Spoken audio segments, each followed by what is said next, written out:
Bon, Salam Bank, c'est une institution financière qui fonctionne selon les préceptes de Sharia, qui a démarré ses activités en 2008. C'est une banque à capitaux exclusivement arabes, donc généralement golfiques. Alors, on est une banque universelle qui fait la collecte des dépôts, et qui fait des opérations de crédit, qui finance des entreprises, qui finance aussi les particuliers. Donc, on est dans le corporate, dans le retail. On fait toutes les opérations, mais selon des mécanismes spécifiques compatibles avec les préceptes de Sharia qui interdisent donc les opérations d'emprunt ou de prêt assorties d'intérêts considérées du point de vue religieux comme des opérations d'usure. Le prêt, du point de vue de la Sharia musulmane, doit être gratuit. Par contre, on peut réaliser des opérations de commerce, de vente à crédit, d'opérations de leasing, donc des supports, si vous voulez, contractuels basés sur un échange économique réel et non pas une opération exclusivement financière.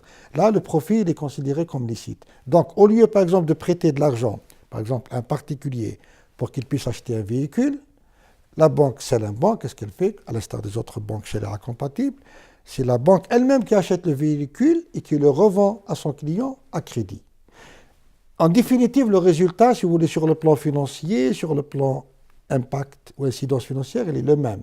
Mais la nature juridique de la transaction est différente. Beaucoup des principes, si vous voulez, régissant ou à l'origine de l'apparition de ce que nous appelons l'investissement socialement responsable ou la finance éthique ou même le commerce équitable, on retrouve un peu les mêmes principes dans les fondamentaux qui régissent l'activité des institutions financières Sharia compatibles. Alors nous disons, en tant qu'institution financière éthique, nous sommes très bien indiqués pour ce genre d'investissement ou d'opérations financières qui obéissent à une éthique, à une morale. Il y a des critères, si vous voulez, qui transcendent un peu les critères de rentabilité financière pour prendre ou intégrer des critères disons, extra-financiers. En tant que banque islamique, nous ne pouvons pas intervenir, par exemple, dans le financement de secteurs qui sont du point de vue, disons, de la religion, de la morale islamique, boissons alcoolisées, disons, production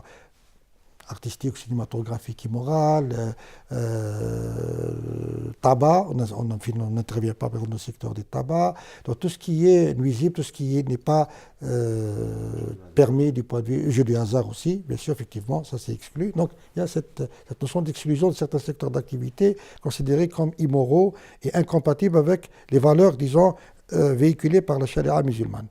Même en intégrant ces exclusions éthiques, ce n'est pas suffisant. Il faut aussi que dans leur démarche, leur stratégie de financement d'économie intègre aussi ce souci d'inclusion financière, ce souci de démocratisation de l'offre des services financiers à l'endroit des catégories sociales qui, classiquement, ne peuvent pas accéder aux services bancaires. Donc, nous travaillons sur ce plan-là pour, disons, traduire justement ces valeurs de solidarité sociale, de solidarité humaine, qui ne doivent pas être absentes dans notre stratégie en tant que banque islamique, donc qui s'inspire un peu de valeurs religieuses.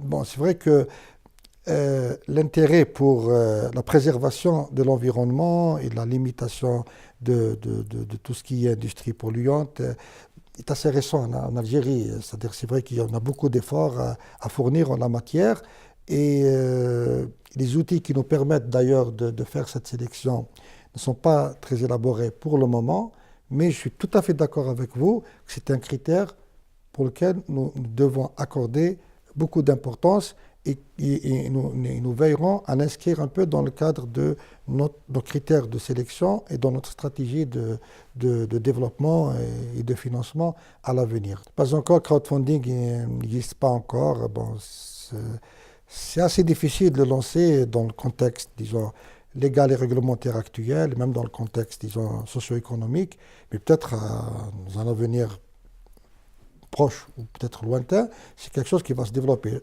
En revanche, à Salam Bank, nous avons déjà lancé des produits de banque à distance, c'est-à-dire de e-banking, le e-payment, nous travaillons sur le mobile banking, sur, par exemple, l'offre de services bancaires à distance là où nous ne sommes pas implantés. Donc, toujours dans ce souci de nous rapprocher un peu au maximum des citoyens.